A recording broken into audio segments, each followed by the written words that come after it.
Hi, I'm Rachel New, a dating and relationships coach, and today I'd like to talk to you about whether we should give advice in a conversation. That could be on a date, it could be in a romantic relationship, it could be to a friend or work colleague, or even at the bus stop. So there are scenarios where you've specifically asked for advice and you're receptive to it. Perhaps the other person is an expert and you've already tried everything you can think of to try and fix your broken shower, and you want ideas or the benefit of their experience. But in most situations, advice is unsolicited, and that's what we're discussing today. So recently, I overheard a conversation between two people on a date, and person A was expressing their suffering. They'd had a virus that just wouldn't go away, and they were feeling quite down about it. So person B began immediately advising all sorts of vitamins and medical treatments. So how do you think person A responded? Did they say, "Oh wow, thank you so much, I'm going to try those"? No, they became less animated, their facial expression became neutral, and there was a loss of engagement and energy.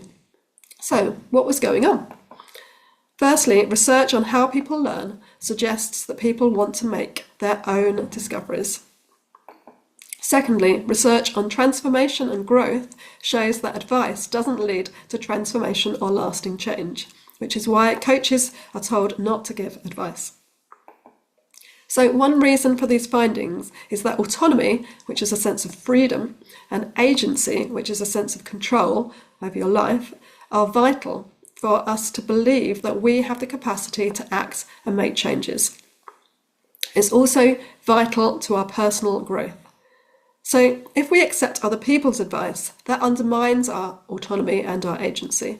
We become passive, we become de-energized, we have less of a sense of being active agents in our lives. So on a date, unsolicited advice giving creates inequality. And in a romantic relationship, it's important to avoid infantilizing your partner and creating a parent-child relationship where both people are adults.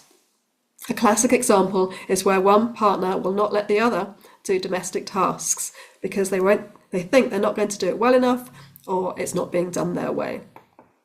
Instead, try letting your partner do things their way without interference. Then they'll be able to experiment and refine their methods and get better the more practice they get. And ask yourself, is your desire to make them do it your way about anxiety or about needing control? Or is it about the safety you get from a familiar way of doing things? Maybe you learnt it from a caregiver. Or maybe there's something else going on. So take some time to think about what's going on for you when you feel the need to give advice about domestic tasks, about getting better from a virus, or whatever else it is. And if you have children in your life, then aim to provide as many opportunities as possible to provide experiences of autonomy and agency, rather than making the decisions for them. So you can model good decision making, you can collaborate on risk assessments. So you're thinking of climbing up that wall, are you? So what are the risks and how could you do it safely? That way you can convey that you trust their abilities and their sense of autonomy and agency will grow. Now these principles can apply to all relationships. Autonomy and agency are very important to my partner, so I will often say, "You've probably thought about this already, but I was wondering whether this would be worth a try." That way I'm showing that I trust my partner to make good decisions and making the conversation collaborative. So don't offer unsolicited advice, it's almost never taken. Instead you could ask the person, "What are you looking for here? Would you be open to a suggestion, or do you just want me to listen and be supportive?" If you're the kind of person who has lots of ideas and finds it hard to keep them to yourself, this can be tough. But try to keep in mind that people are much more likely to act on ideas when they've thought of them themselves.